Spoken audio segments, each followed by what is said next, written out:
Welcome. I'm Dee Wolfsbane, and this is Story of the Game, a podcast where I take hours of real D&D adventures and weave them into short narratives for your entertainment. Previously on the Disappearing Debacle Arc, the group divided to check out the Oracle and the Monastery in Skagakor. The Oracle of Skrepa turned out not to be magical, but the knowledge of Yehna and Ferox's budding relationship was now known to all. The Monastery, on the other hand, was full of information and secrets. They saw the devils that had attacked the place, and they found a journal penned by Ulagon Vesson himself, one of the 3 founders of Skagakor. They read through Ulagon's journal about the history of the defeat of the cult of Fierna when the town was new. The group figured that this was the cult that was likely resurfacing now. The journal also contained a spell that would enable them to get into the cave around the mountain, and into the tunnels that the cult might be using, but for that, they needed a translator. After snooping around Sago's bedroom and asking the wizard Layla, the group conceded that the only person in town likely to be able to read the spell was Mebo. So, half begrudgingly, they took the book to Mebo, who would translate the spell for them overnight. Then, being a bard, Mebo acquiesced to Ferox's request to play a few tunes for a small dance party before retiring to do his work. During this time, the Oracle of Skrepa spread rumors around the entire tavern about Ferox's and Yehna's budding relationship, before the 2 lovebirds went out into the night for their first date. While the others bedded down in the Silver Scythe, Ferox and Yehna went out and had a lovely evening before returning to the Vesson household. Upon arriving, they realized that something was wrong. The place had been trashed, and Yenna's parents, Yamin and Nithni, were all gone. That's when they turned to see cultists emerging from the shadows. Alone, they now face these cultists. Will they be able to escape? Let's find out as we dive into the penultimate episode of Story of the Game. Let me tell you a story of love and loss. The lost city of Tea, a satyr, and a bloodhunter. When I survived against this huge kraken, Mykolis, the trickster, of wild magic, of a plague that swept through. Dragons, I say. The orb of tides, of a hopeless guild. There was this bard. And this is what happened.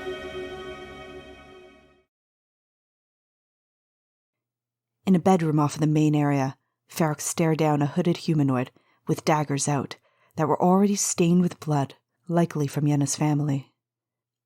Ferox could see the murderous intent in this figure, and used the spell to make a flaming scimitar blade appear in one hand as she drew a mundane scimitar in the other and lashed out, slashing and dodging as best she could at this cultist. Out in the main area, she could hear the clash of blades and the sharp twang of crossbow bolts being loosed. Yehna cried out in pain, and without thought to her own well-being, Ferox ran past the cultists before her and out into the main area to help her friend. There she saw 3 other cultists bearing down on Yehna, who was skewered with crossbow bolts and scorched with magical fire. Ferox transformed into a dire wolf, and with a mighty howl she lashed out at the cultists nearest to Yehna, but the next thing she knew, Yehna was hit again and knocked unconscious. With 4 cultists surrounding her, only one of whom seemed to have taken any damage, Ferox changed from fight to flight mode. She tried to flip Yehna onto her massive direwolf haunches, struggling in her wolfen form. As she did this, she heard one of the cultists suggest that they come along peacefully to prevent further bloodshed. With the direness of the situation still apparent, Ferox's will faltered, and she submitted to the cultists' spell-twisted words. And with Yehna unconscious, and Ferox under their spell, the 2 were captured by the cult of Fierna. They were now in the clutches of the enemy. The rest of the group knew none of this yet. After all, they had said their goodbyes last night, splitting the party to sleep in different locales. And so, they had a restful night's sleep in the Silver Scythe. Clotho a little less so, considering she'd had to spend some time transcribing the knock spell into her spellbook. But with her rest and the spell transcription now complete, Clotho came down for breakfast and met up with the others who had spent the night at the Silver Scythe. They discussed their plan to use the knock spell to get into the cavern that was around the mountain, and then they would use the spell that Mebo was transcribing, or hopefully had finished transcribing by now, to get through the second door in the cavern. They hoped after that they would find some passages or something there, perhaps even where the cultists were hanging out. But one thing had to be answered first. Where was Mebo? He wasn't at the bar, They hadn't seen him. Maybe transcribing the spell had taken longer than he'd expected. The party went up to ask the barkeep, but she said she hadn't seen Mebo yet this morning. Concern started to ripple through the group. They asked if she could go fetch Mebo. The barkeep returned a few minutes later, saying that he wasn't in his study or in his room. The group asked if everything looked okay or if things had been wrecked and it looked like there'd been a struggle. She said everything had looked fine. So they persuaded her to let them investigate further. They were trying to help the town with the disappearances after all. So the barkeep guided them to Mebo's study. Carrick, Kumi, and Oriana were convinced that Mebo had made a run for it with the book. Clotho, Lucifer, and Grimm quietly reminded them to be patient and that they didn't know anything yet for sure. Perhaps the cultist had gotten to him, or maybe he was just out on a stroll having finally finished. As the barkeep opened the door to Mebo's study, their first concern was alleviated.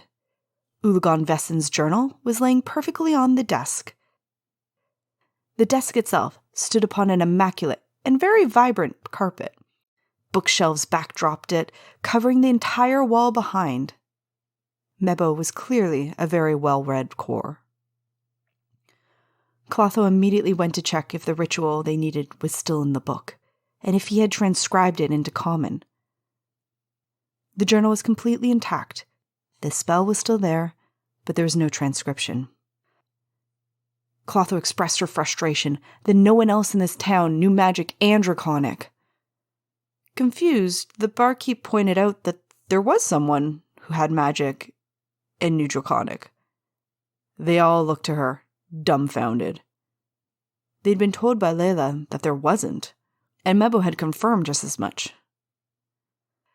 The barkeep explained that it had been a big deal, since this core had spent a decade in Dranar and had left their tribe completely. It was the talk of the tavern for a while, and anyone who had magic should have known this. Or anyone who had been in the tavern. And there it was. Mebo had lied to them. Their suspicions were confirmed, and the players all burst out into an "I told you so" type of discussion, and argued about who had actually figured it out first. But of course, naturally, they had all figured it out right away. At least, that's what it looked like in retrospect. Alas, it was now too late to do anything about their suspicions.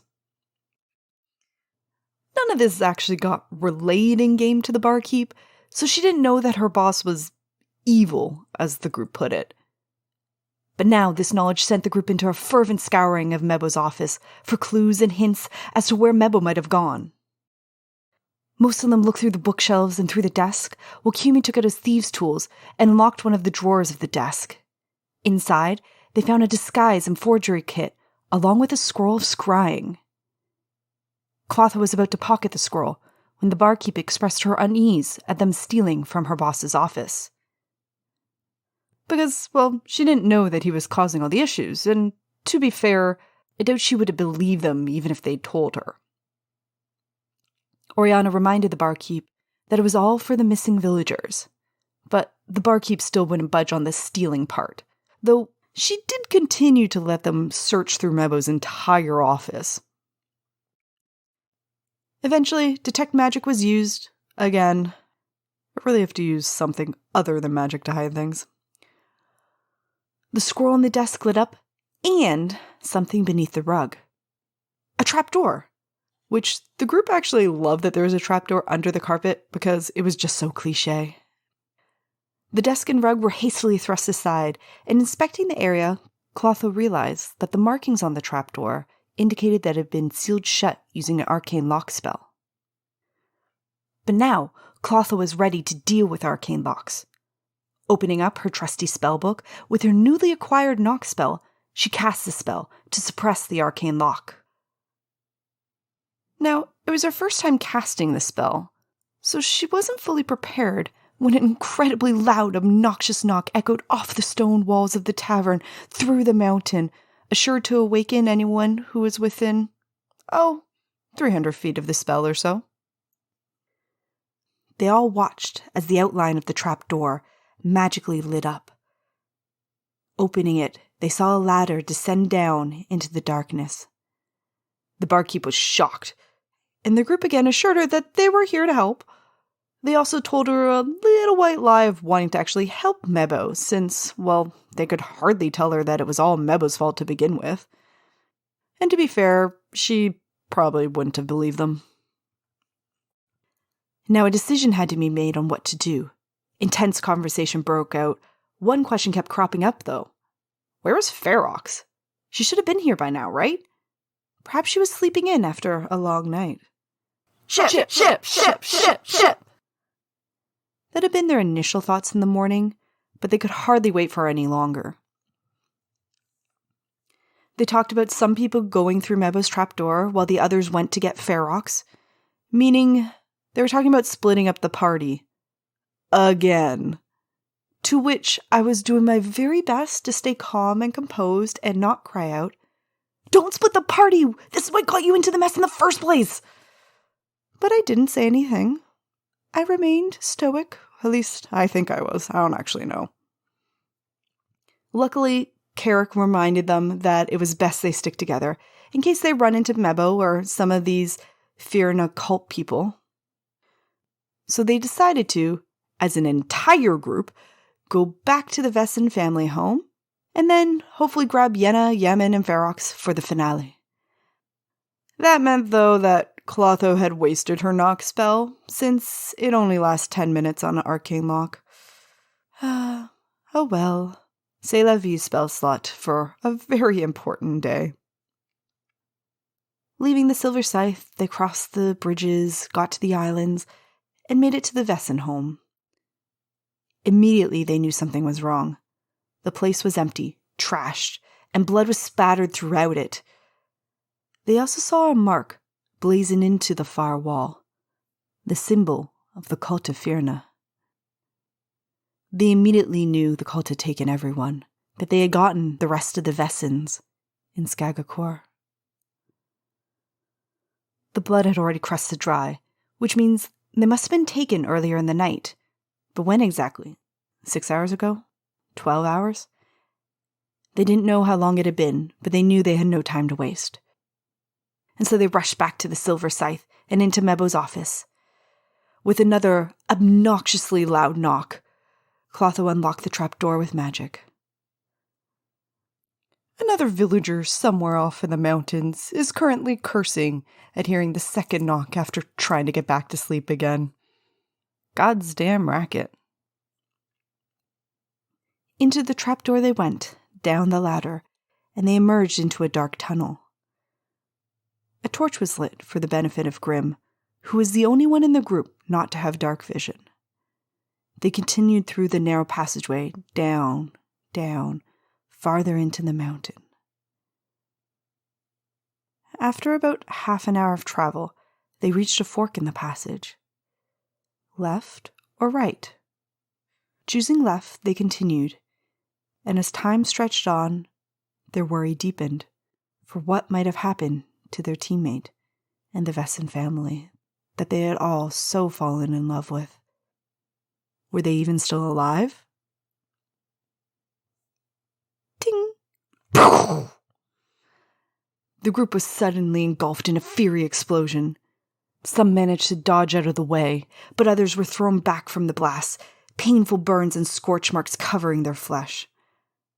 After taking stock that everyone was okay, and all limbs were still attached, they realized that in their haste they hadn't noticed the trap. The explosion had echoed through the tunnel. They wondered if others had been alerted to their presence, and they prepared their weapons and listened. Silence was all they heard. Glad that they hadn't brought down the 9 hells on themselves, but annoyed that they might have given up the element of surprise, they forged on, more cautiously now, though.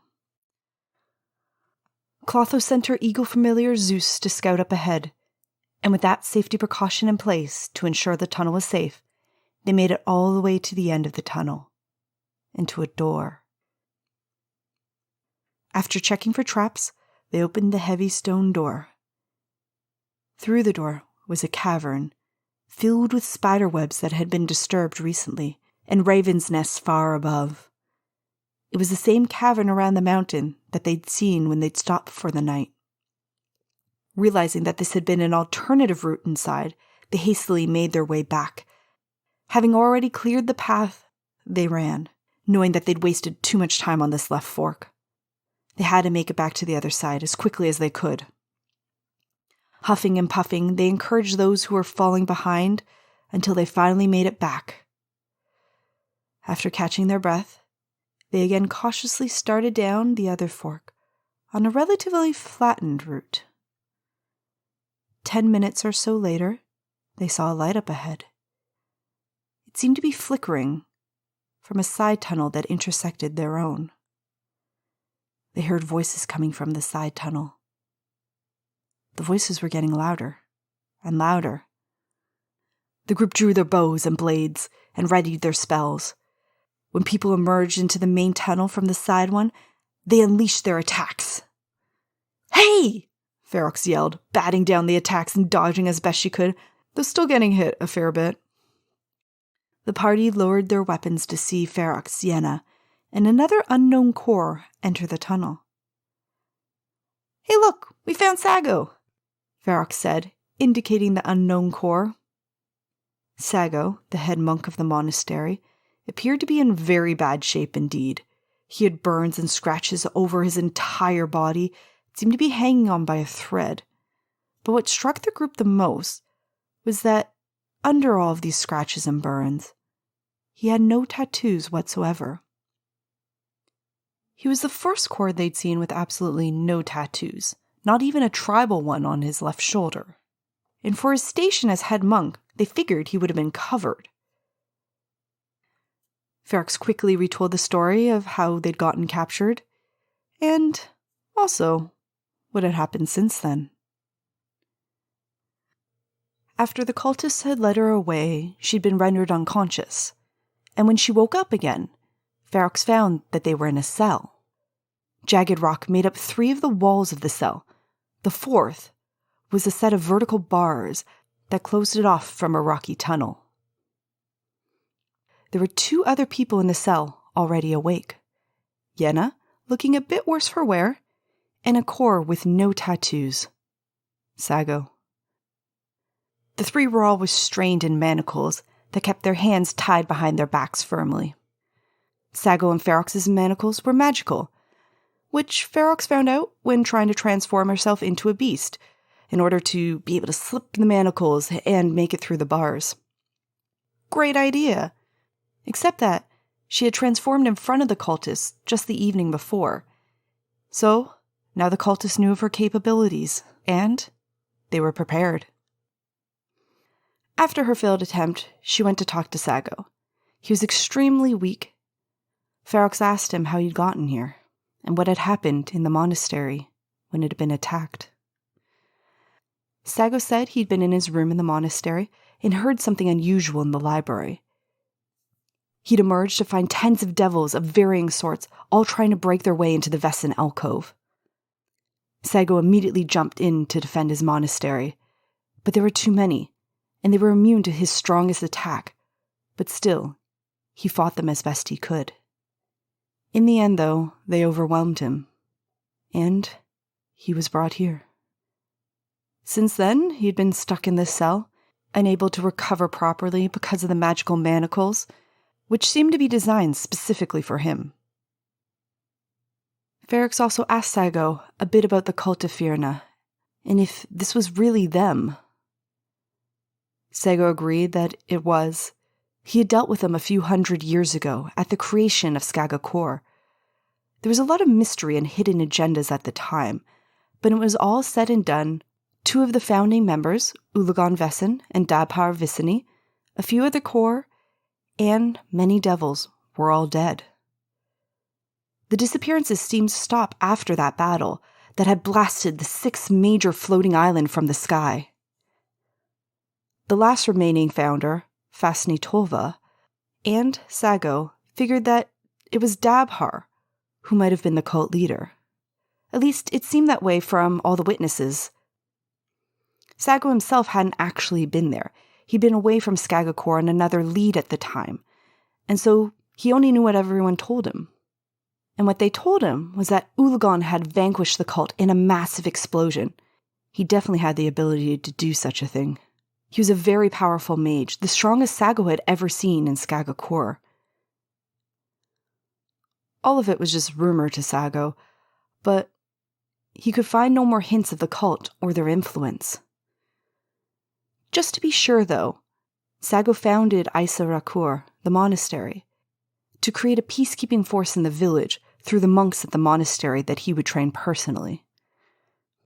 When the disappearances started up again about a month ago, Sago could find no shred of proof linking the Vithsini tribe to them. He had done it first because if it had been Dabhar back then, maybe the information of the cult had carried down through his tribe. But he could find nothing. He was just starting to investigate other options when the monastery was hit and he was taken. Now that she'd gotten the scoop, it was time for Ferox to try to make their escape. She had considered her options and created plans A to F. Plan A was the turning into the animal to get out of the cuffs, but that hadn't worked, so it was on to Plan B. Plan B was to try to unlock her handcuffs with her dragonborn tail, which didn't work. For those who don't know, it's kind of like, think of a dinosaur or a lizard tail, not the most dexterous of tails. So instead, she used it to try to grab her necklace and use the teeth from her necklace to pick the lock. But again, her not-so-dexterous dragonborn tail wasn't able to do the job. In this moment, she sorely missed Kumi's roguish skills. With plans B and C now busted, it was time to move on to Plan D, breaking the bars. She stepped back to the wall as far as she could, which really wasn't too far, maybe 6 feet. And with one final deep breath to prepare herself, she went ahead at full steam, ramming into the bars as hard as she could. It didn't budge. She went to try again, Yehna and Sago coming with her this time to lend their strength. And with all three of them, they rammed into the door again as hard as they could. It seemed like the bars creaked a little and that it might actually work over time, but that's when they heard, "Hey!" A simple Kori in black robes came from just a little ways down the passage to see what the commotion was. He seemed to be a cultist, dressed much like the other ones, likely a guard left here to watch them. He ordered the three of them to step away from the bars and stop doing what they were doing. With a spear in hand, brandishing it towards the three prisoners, he threatened to attack them through the bars and kill them if he needed to. With both Yehna and Sago close to no health whatsoever, they all decided to back off. Ferox then jumped immediately into Plan E, which was, let's persuade this cultist to open the door for us. So she turned on her charm, awkward as it might be, and tried to explain that it was all just a big misunderstanding, in that they really weren't much of a threat, and they should just let them go. Or at least untie the manacles a little bit. They were kind of uncomfortable.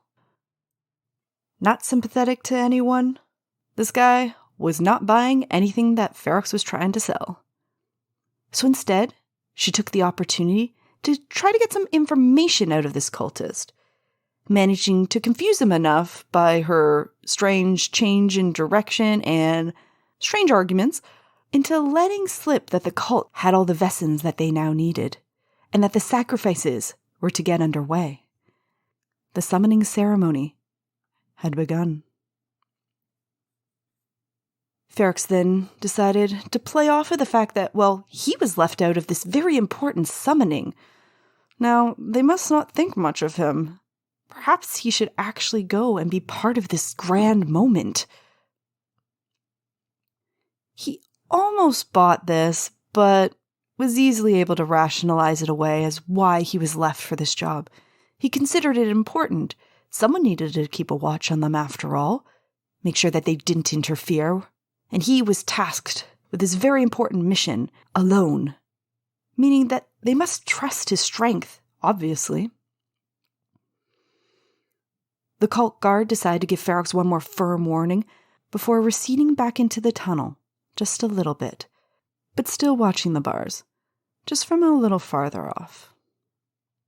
He really just didn't want to talk to Ferox anymore. Ferox then turned to the other two. Lockpicking, force, persuasion, none of it had worked. What was left? Plan F. Ferox figured the cultists must have the key to the cell on him. He was the only one here after all. She just needed to get him close enough in order to get the key. But she had already tried to bring him closer, and he didn't seem to be having any of it. So, Plan F would require a little bit of luck. But it was all she had left, her final idea. Excited to try to enact her final plan, Ferox went over to Yehna and asked her to start singing that song, the one they'd shared under the full moon on the ledge around the mountain. Yehna wasn't quite sure what song Ferox was referring to, and Ferox got a little annoyed by that. You know, the song? She had to remember, no? It had been such a magical evening for them. It had been the start of their budding romance. Ferox resorted to trying to recall some of the words and the melody, and though it was mostly completely wrong, there was just a little bit that was right in it. And those few words that she got right managed to spark Yenna's memory. And with Yenna's memory now sparked, she began to sing the song of Malor's strength, with Ferox joining in. A little off harmony and behind the beat, but Ferox eventually caught on. And when she did, Ferox began to sing louder and louder and more obnoxiously off tune. You know, that annoying type of singing where you really just want them to stop because it's hurting your ears and you're worried they're about to bleed? And the cultist did want them to stop. He came back to see what in the nine hells they were doing and told them to stop that infernal racket. Ferox tried to coax him closer by singing even louder and more obnoxiously off-key. Realizing that he wouldn't get any closer, Ferox went for her Hail Mary attempt. Taking one deep breath into her white, dragonborn breast, she exhaled a cone of frost that shot through the bars like a concentrated blizzard, coating the cultist and the wall behind him. Ice crystals formed along the core's clothes, his skin, his hair, and with a really high roll for damage, almost a perfect roll for damage, the cultist froze solid, teetering on the spot, before falling face first towards the bars. Unconscious? Dead? Tomato, tomato. Success! They were able to reach through the bars and heave him close, relieving him of his keys in order to free themselves of both the manacles and their cell. Their possessions were a little way down the tunnel, and they grabbed them before continuing out. Which is when they proceeded to get shot by their own party. Though, luckily no one hit Yehna or Sago, who both had, no hit points. Now, with everyone caught up on what had happened, Lucifer, our child cleric, decided to put in a little bit of healing energy to Yehna and Sago, to pull them up from the brink of death. Sago thanked the elf and excused himself. Though he had a few more hit points now, he was in no shape for a fight. He was going to return to Isarakur. Sago would alert the monks and send them as quickly as he could for backup. The party, now complete with Ferox and Yehna back in their midst, pressed onward without Sago. They didn't want to waste time because, well, the cult ceremony had begun.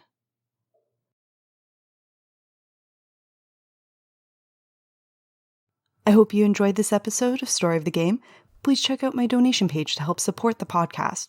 No donations are necessary, though every donation is greatly appreciated. Money will go to improving Story of the Game, everything from better sound to more content. You can find my donation page at dwolfsbane.com/donation. Thank you so much for listening, and come join me next time for the finale of the Disappearing Debacle arc of Story of the Game.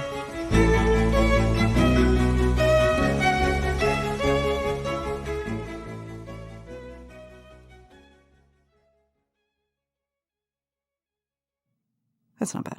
Sorry, I was just listening to a train. Is that a train? It's something warbling. Doesn't sound like a train or an airplane. Now that's a train. Really? This place is conspiring against me. Noise in the background.